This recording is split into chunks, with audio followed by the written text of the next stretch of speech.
This video is a companion to the 25-minute leg strengthening workout with squat focused max strength sets. This video will go over proper squat form, including leg stance and weight placement. We'll start off by going over weight placement variations, followed by stance variations for squats that require both feet and the entire foot to be grounded on the floor, and ending with squat execution for 2 variations. Let's go ahead and get started with weight placement variations.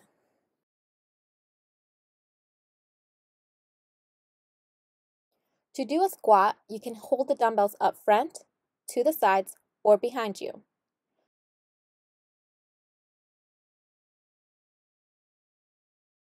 Using a single dumbbell, you can hold the dumbbell with both hands, chest high for a front squat variation, or down low if doing a wider squat.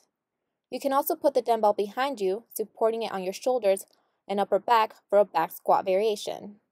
Using 2 dumbbells, you can hold them chest high in front of you for that front squat variation, or you can hold them shoulder high to the sides or down low if doing a more narrow stance.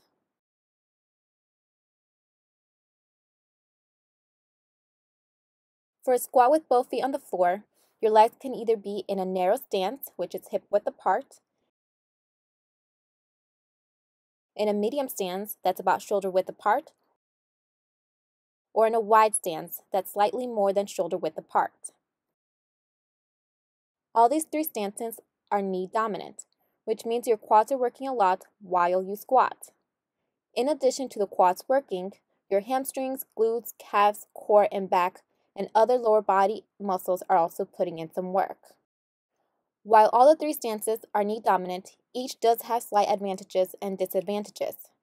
A narrow stance may help you squat deeper, but on the downside, you may not be able to produce as much power as a wider stance, which means the amount of weight you can lift may be limited. In addition to that, a narrow stance tends to put more strain on the knees, which may not be best for individuals with bad knees. On the other hand, a wider stance may help you produce more power, which may help you lift a bit heavier than a narrow stance while still squatting down within full range of motion. It is also a bit easier on the knees. In addition to that, a wider stance will activate the glutes and inner thighs a bit more than a narrow hip width stance. However, you may want to keep an eye out on how wide your legs are because a stance too wide will limit your range of motion, which means you may not squat down as much as needed or as you can with a bit more narrow squat. For the 25-minute leg strengthening workout with squat focused max strength sets, which this video is a companion to, I did my squat sets more of a back squat form in a shoulder width stance, holding a dumbbell to each of my sides. So that is what I will be demonstrating first. So for this back squat, hold 2 dumbbells to the sides or 1 dumbbell behind you at shoulder height, supporting it with your shoulders and upper back. Bring your legs at a stance that is about shoulder width apart or slightly more than that, with toes slightly pointed to the sides and weight evenly distributed throughout the whole foot. Pulling your tummy to contract the core and protect the low back. To lower down, push the hips back as if you're about to sit down on a chair. Come down until your thighs are parallel with the floor. To come back up, push through the ball of the foot and heel to power up, giving the glutes a bit of a squeeze at the top without pushing the hips forward. That is 1 full rep of a dumbbell back squat.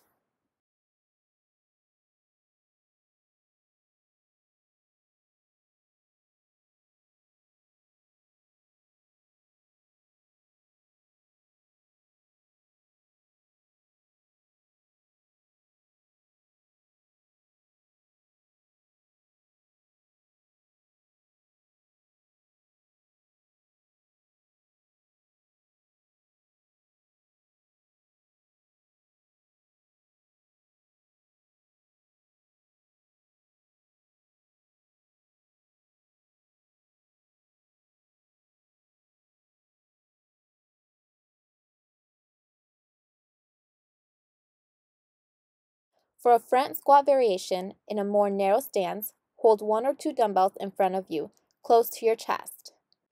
Bring the legs at a stance that is about hip width apart or a bit more narrow than that.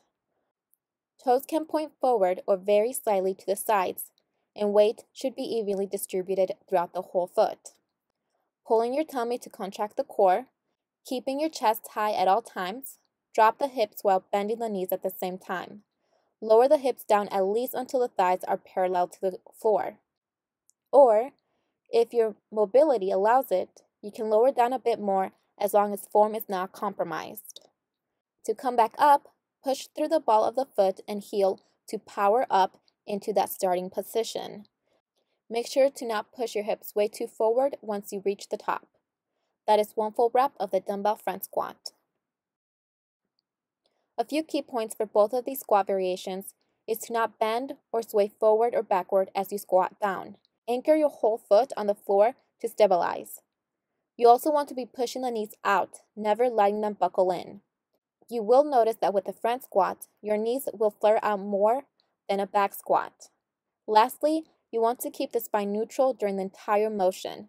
Do not round or arch the back at any time during any squat variation.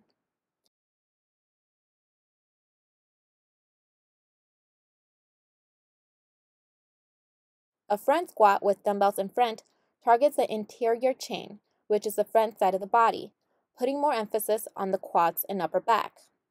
On the other hand, a back squat with a dumbbell or barbell held at about shoulder height behind you targets the posterior chain, which is the back side of the body, putting more emphasis on the glutes, hamstrings, and low back. With a back squat, you will be able to lift heavier and produce more power than you would with a front squat. However, a front squat doesn't compress the spine as a back squat does, so a front squat is easier on the low back. Do note, though, that both front and back squats work all the same muscles, but where you hold the external weight determines which muscles are being more activated than others. To practice your squat technique, or if you're looking to increase your squat strength or both, do the 25-minute leg strengthening workout with Squat Focus Max Strength sets that ties in with this video and which you can find in this channel, right next to this video. It is an expertly curated workout that puts into practice squat tips and forms demonstrated in this video while adding in other leg exercises to work out the whole lower body. For the Squat Focus sets, you'll get to choose a squat stance and weight placement that best suits you, your mobility, and your individual goals, so make sure to check it out. Thank you for joining me today, and I hope you found this video helpful. See you next time.